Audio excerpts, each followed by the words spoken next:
Can the UK economy bounce back? UK economy is walking a tightrope with a modest 0.1% growth in November, inflation easing to 2.5%, and whispers of multiple interest rates potentially on the horizon. Is the recovery finally within reach, or are we staring at stagnation or even stagflation that could derail progress entirely? Okay, before we jump into the market wrap this week, this is our latest ebook. It becomes available on 28th. You can go down to the link below and sign up for it. Okay, we've already got amazing interest in it. People are asking it all over the world for copies of it, but no one's having it until the 28th. Put your name down for it. It's a great read. And one of the quotes we have on the back of it actually is, as someone who has never considered property investment before, I found the book super informative and I will be interested in knowing more. For anyone considering investing, this book offers valuable insights that can guide them in the right direction. I've given a few copies of the emailable version out to my clients and they've come back with positive comments like, it has motivated me to get going and get on the ladder. So, market wrap.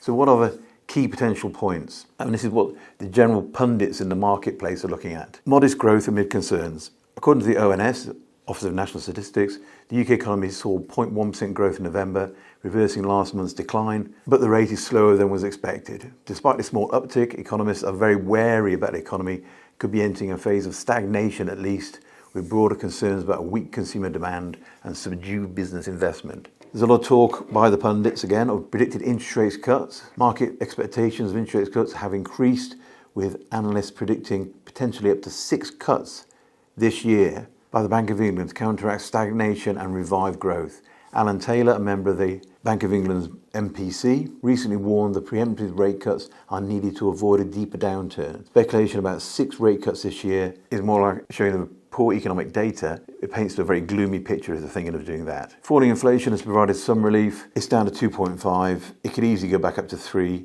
It's a very small movement and everyone seems to be seizing on it, okay? And, more things coming through over the next month. You've got rising energy costs, you've got transport price hikes, you've got school fees going up, you've already got schools going bankrupt on the back of it, and a 50% increase in the bus fare cap. While inflation is down, the economy continues to face multiple challenges, including high energy prices and stagnating confidence. But on the positive side, this week the IMF has upgraded growth forecasts for the UK economy. The global institution, and it is a proper global institution, they're not pundits, they actually know what they're talking about, has upgraded the UK from 1.5% for this year to 1.6%. It also said that it would perform better than other European economies such as Germany, France and Italy over the next 2 years. That's very positive. And if you think of that, how bad must those places be if the UK is going to outperform them? The improved forecast could be a boost for Chancellor Rachel Reeves, because obviously she's under pressure about her policy decisions about getting off to China in the middle of a crisis. Labour has made growth its key objective, but Reeves has admitted the government could do more to grow our economy in order to boost living standards, but of course they could. The latest IMF figures suggest the UK economy has weaker growth last year than expected. Reeves is going to be overjoyed with the G7, being one of the best countries in the G7. The IMF report will bolster her. But it's just a sticking plaster, it's not the real issue. Let's look at the economic stagnation risks. The reality is this: beneath a very modest fall in inflation, which is already supposed to be below 2%, it's still at 2.5%, every economic warning light is on. The fundamentals: inflation is persistently high, this is stagnation, high inflation with no economic growth. These markers reflect a decline, not a booming economy.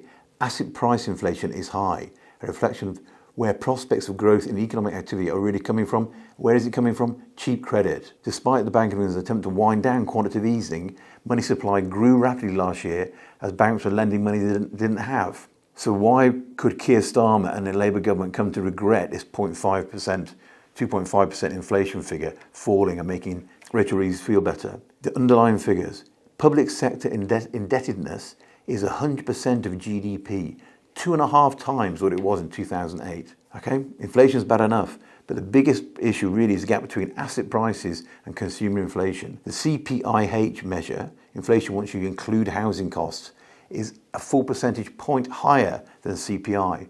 This persistent mismatch is increasingly stark and it points ever more clearly to the obvious. We're in the UK in the midst of a credit-driven asset price bubble. When the shocks arrive and the market adjusts, what could happen in the UK market from a banking perspective could be dramatic. Banks whose exposure has risen would be vulnerable to a snap in saver confidence.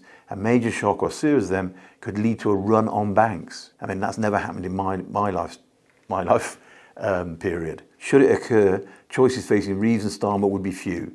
The menu of options open to this government are not great compared to those available to Gordon Brown when he was financially running the country. Much of this is not the government's fault. It's not Labour Party's fault.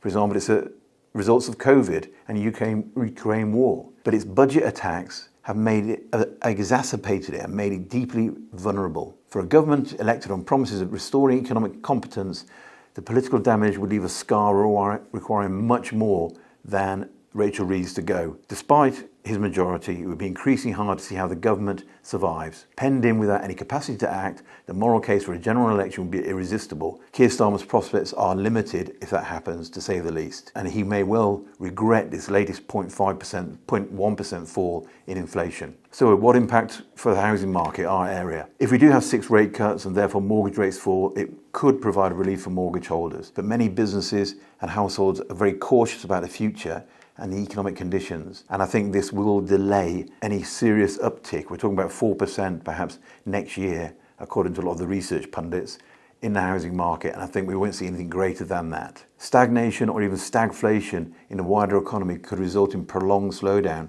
in housing market activity, making it difficult for first-time buyers and landlords to gain footing. So just to clarify what stagflation is, because we had it in Japan in the 2000s, it combines inflation, which lowers the purchasing power of money, with poor productivity, which lowers economic growth. It has been described as causing misery because the money people have buys less and less, causing their real cost of living to rise, while the economy's low productivity and high unemployment prevent their wages from rising to compensate. Stagflation erodes people's income and savings while causing businesses to hold down wages and hold back on investments and hiring. That's what happened in Japan, and they had a whole decade of no movement. So what will happen? What needs to happen? Bear in mind, I'm no economist. I'm just doing some research and transferring it onto you so you can look at what you think is going to go on in the UK market and then the residential property market. Is the IMF wrong? Is the UK economy going to stall and collapse? Will Keir Starmer and Labour be out of power? That's a possibility. IMF are the big brains. They should have it right.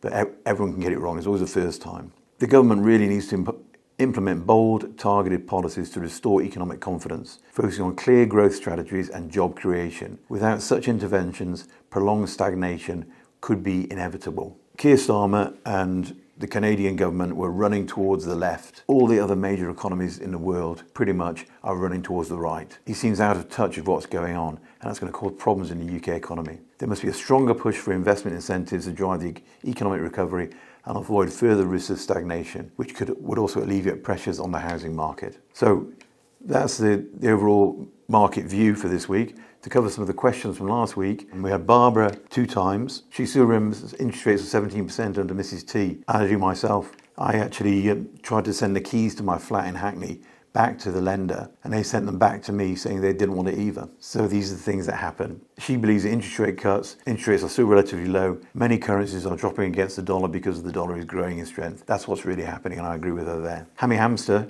says, Labour just bankrupting the country again? Surely not. If that's what's going on, we're going in the wrong direction. My own viewpoint. And then finally, Rupert Stanyforth says, my niece is currently in the process of buying her first property in London.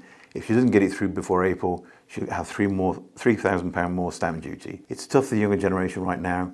If she's buying at the top of the market cycle, which I don't believe she is, Rupert, London hasn't really gone up for the last 9 years, buying after a period of flatness. It's basically saying there's a risk of negative activity, he says. Plus, with all the recent changes in rental legislation, if she ever needs to move somewhere else for work or personal reasons, renting property out could be incredibly difficult.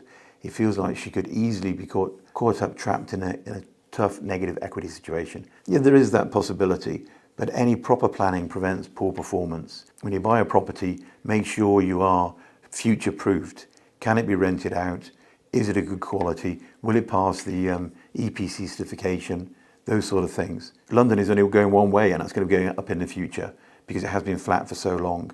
So I think she's buying in a good place, Rupert. So that's really it for this week. I hope you enjoyed that. Thank you for listening. Now do remember, if you can, to get onto the link below. Join the list for our new ebook. It's coming out on the 28th. Okay, we've already got amazing interest in it. People are asking it all over the world for copies of it, but no one's having it until the 28th. There we go. That's it for this week. Thank you very much. Take care.